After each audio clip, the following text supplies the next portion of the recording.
Hola y bienvenidos al podcast Conduce con Confianza. Estamos en el test número 22. Recordaros que en la parte de abajo del vídeo tendréis el enlace para ver todos los vídeos y todos los tests de forma ininterrumpida. Bueno, sin más dilación empezamos con las preguntas y respuestas. 1.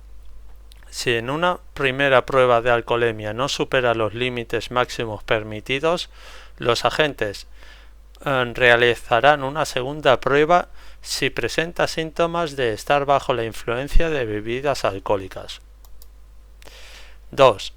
¿Ha de ceder el paso en la próxima intersección? Sí, a los vehículos que se acerquen por la derecha.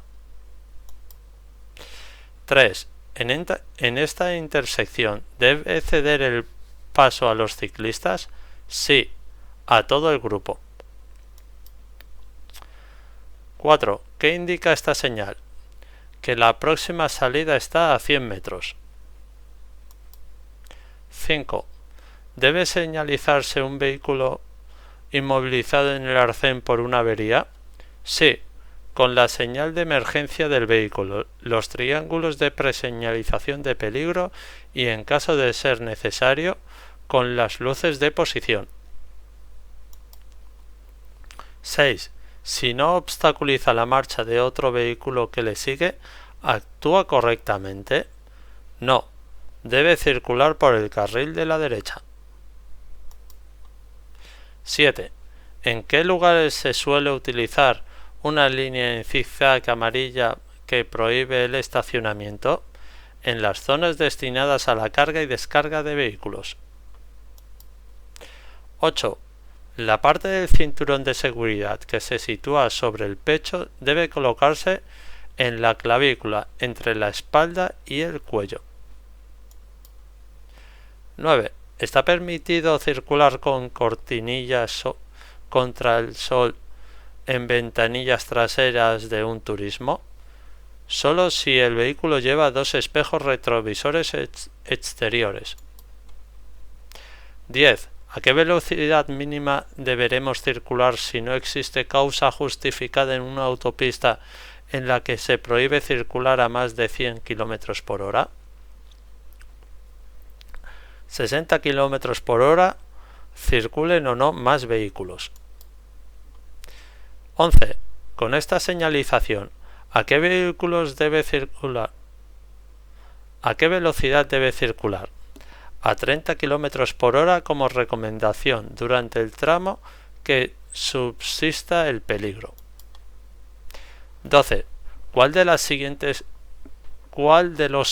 documentos no es necesario que acompañe a un vehículo especial cuando circula por vías públicas?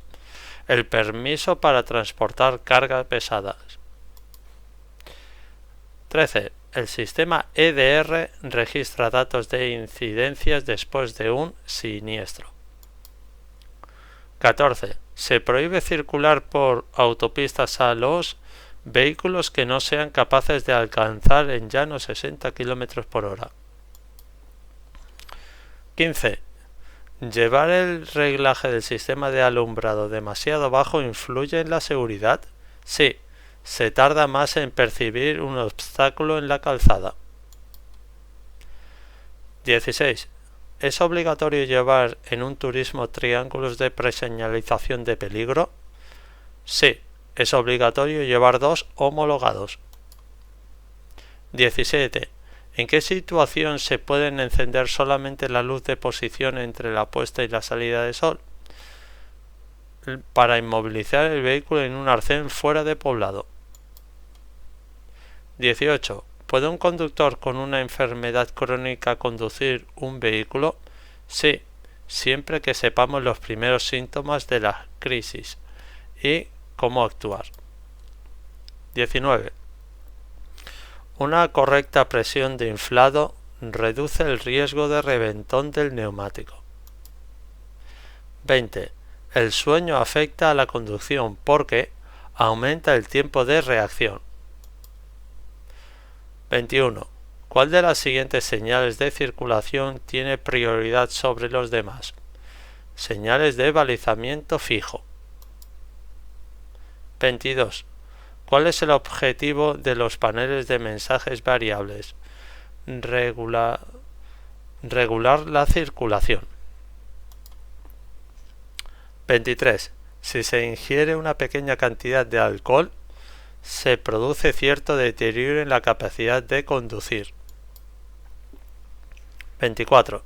¿Están obligados todos los vehículos a llevar herramientas para el cambio de rueda? Únicamente los turismos, los vehículos mixtos y otros automóviles destinados al transporte de mercancías. 25. Bajo los efectos del estrés, la conducción se vuelve más temeraria. 26. Un conductor Nobel, ¿qué tasa máxima de alcohol tiene permitida en aire expirado para circular? 0,15 miligramos por litro. 27.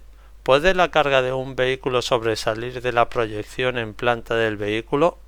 No, como norma general. 28. ¿El funcionamiento del airbag puede llegar a ser peligroso en un accidente? Sí, si no se lleva puesto el cinturón de seguridad. 29. ¿Cuándo tiene preferencia de paso el vehículo de la fotografía? Solo cuando circula en servicio de urgencia y lo señalice correctamente. 30. En una intersección hay una señal vertical de stop y una marca vial de ceda al paso. ¿A cuál de las dos debemos obedecer?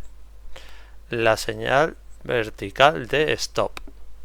Bueno, hemos llegado ya a la pregunta número 30. Espero que haya sido de utilidad.